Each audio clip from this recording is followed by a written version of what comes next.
I'm going to read my remarks today so you don't have to listen to an old man struggling to recall words. I have lived a long enough life to know a rare and interesting conference when I attend one, and this was such a conference. It's also a great deal more timely than the vast majority of conferences that I've ever attended, given that our own species seems to be in dire need of widening its horizons and broadening its angles of acceptance. I love what you all are doing, your many angles of attack, your wideness of view, and your boldness. When I first signed on to this meeting, I was worried that it might be the same old, same old. But as I listened, I realized that I was in grave danger of being the same old, same old. So I listened hard and I learned a hell of a lot. My God, what I can say is what a future this work has now. So I have found that the information presented in this meeting fascinating, and I welcome this chance to address a broader question of why each of the discoveries we have heard are so important to the future of life, and how they are each can link the future of species like whales to humanity's future, assuming, well, that humanity has a future. I've already been criticized for spending time and treasure trying to translate what I call whales speak, when the needs of humans are vast and, quote, should always come before the needs of animals, end quote.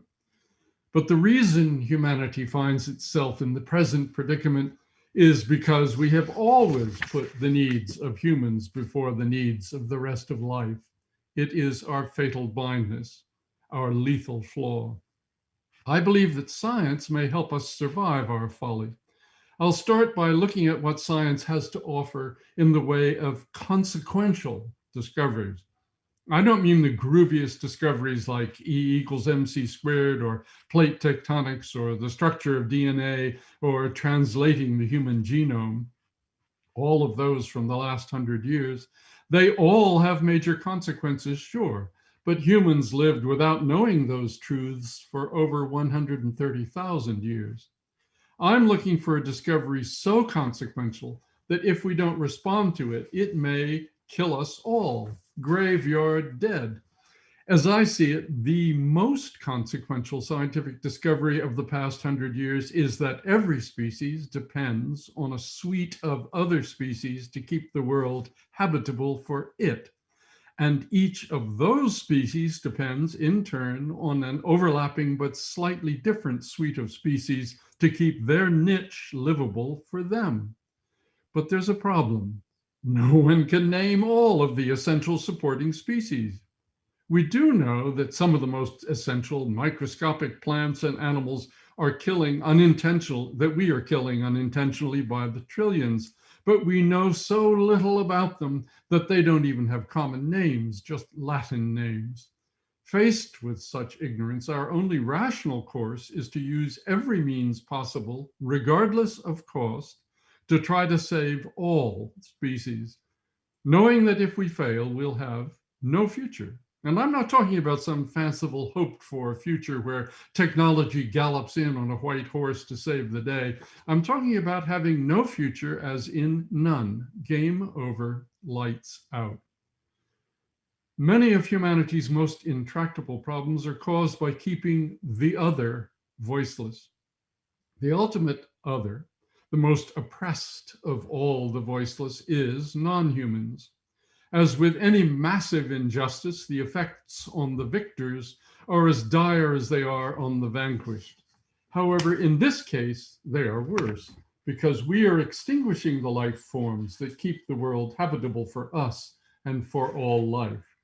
We must stop destroying nature so we can continue enjoying the best deal any species has ever had, being one of a small number of advanced intelligence and life forms on a strikingly beautiful and productive planet. Because the consequences of failure are so high, it is also clear that there is nothing else nearly as important, nearly as urgent as preserving other life forms. The problem is how to motivate our fellow humans and ourselves to make the preservation of species our highest calling. Inspiration is key. It is clear that people take bigger risks to defend concepts than they do to defend physical realities. They will risk their lives to defend their honor, their country, their flag, their religion, but rarely their house or their, say, SUV. It's why zealots, terrorists, and religious extremists are sometimes so dangerous. Antoine de Saint-Exupéry, the author of The Little Prince, understood this bias and how to use it positively when he wrote, quote, "If you want to build a ship, don't drum up the men to gather wood, divide up the work, and give orders. Instead, teach them to yearn for the vast and endless sea." The Catholic Church long ago realized the inspirational power of awe inherent in sheer size. They built cathedrals and hired the greatest composers to write music for the spectacularly echoey spaces in those cathedrals. And from the pulpits, they spoke to their parishioners in Latin, a language only the priests understood. Has anyone before or since operated in a more inspiring setting? Note, you are hearing this question from an avowed atheist. We need something universally inspirational to arouse us to action. We need nothing less than humanity to fall in love with non-human life forms, something James Cameron understands perfectly and is so heavily involved in at this very moment that you are having to listen to me instead of to him. By the way, I spend winters in New Zealand where Cameron now resides, and I was hoping to use this opportunity to persuade him to lead an effort in getting a sperm whale to pull his deep diving submersible behind it so we can finally learn how it is that sperm whales catch squid when any squid is vastly more agile than any sperm whale. A sperm whale would have about as much trouble, by the way, towing Cameron's submersible as you and I would have towing, say, a gallon jug of milk. But to return to the main point, the main challenge is to get humanity to fall in love with non-human life forms. If we understand what animals are saying to each other, what they were communicating, what occupies their thoughts, what they love, fear, desire, avoid, hate, or intrigued by, treasure, no matter how simple it turns out to be, if we could communicate with them, ask them questions, and receive answers, no matter how simple those questions and those answers turn out to be, the public might soon be moved enough to at least start the process of halting the runaway destruction of life and the mistakes that are making it grow so exponentially. 50 years ago, a similar approach got people to fall in love with whales through the whales' songs. It also triggered the whale watching industry, which now earns more than whaling ever did, and the Save the Whales movement. Some people even claim that whale songs were a major force in igniting the global conservation movement. I suspect that whale communications may turn out to be very simple. However, simple doesn't have to mean uninteresting. Louis Herman showed that bottlenose dolphins can interpret simple sentences containing a subject, a verb, and an object. Working within those constraints, let us imagine the conversation between you and a sperm whale you've been following for a couple of years. You are at breakfast aboard your boat when your cell phone rings and the computer voice that is generated by its whale translation app greets you saying, "Hi, John." And you answer, "Hi, Patricia." Patricia, the whale, then says, "Patricia, hungry." You reply, "Okay." She adds, "No squid." You reply, "Shark Canyon good?" Whereupon the phone disconnects. And for the next few hours, you follow her towards a canyon 30 miles to the east where she caught sharks last year. Arriving there, the profiles of her dive times, dive depths, and interdive intervals show that she's hunting sharks. After an hour, she surfaces, your phone rings, and Patricia says, "No squid." She pauses and then says, "Why?" You reply, "Too many sperm whales," to which Patricia responds, "No, too many people," or "No, Water too warm? Either answer showing a strong ability to reason and to generalize. Of course, it might prove easier to work with parrots or dogs, but whales, by their sheer size, their voices, and surprising grace, command a kind of attention smaller life forms can't evoke, just as redwoods trigger stronger emotions than do dogwoods.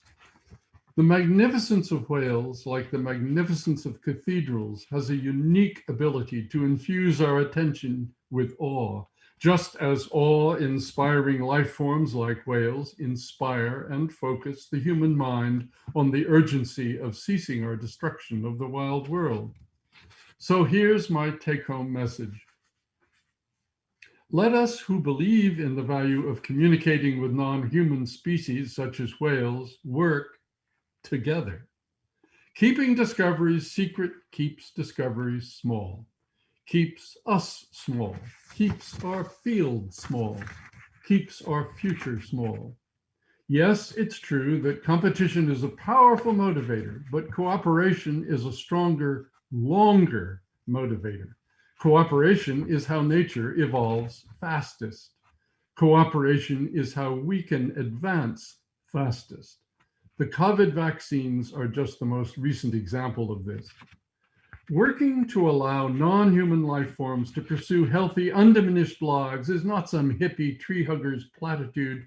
It's a brutally inflexible law of nature, one that doesn't give a damn whether you accept it because it's what's in charge, not you and not me.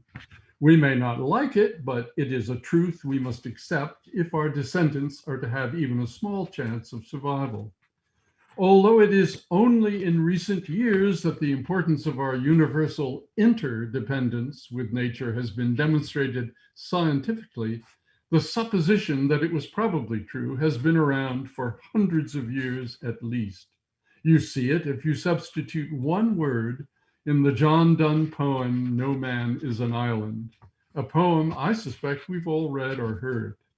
I'll read it now, but I'll replace the word man with the word species and the word mankind with the word life. For just as mankind means every human of every gender and every race, the word life means every species of every phylum, whether protist, alga, fungus, plant, or animal. Here is the stanza. No species is an island entire of itself. Each is a piece of the continent, a part of the main. If a clod be washed away by the sea, Europe is the less, as well as if a promontory were, as well as if a manor of thy friends or of thine own were. Each species' death diminishes me, for I am involved in life. Therefore, never send to know for whom the bell tolls. It tolls for thee. Thank you.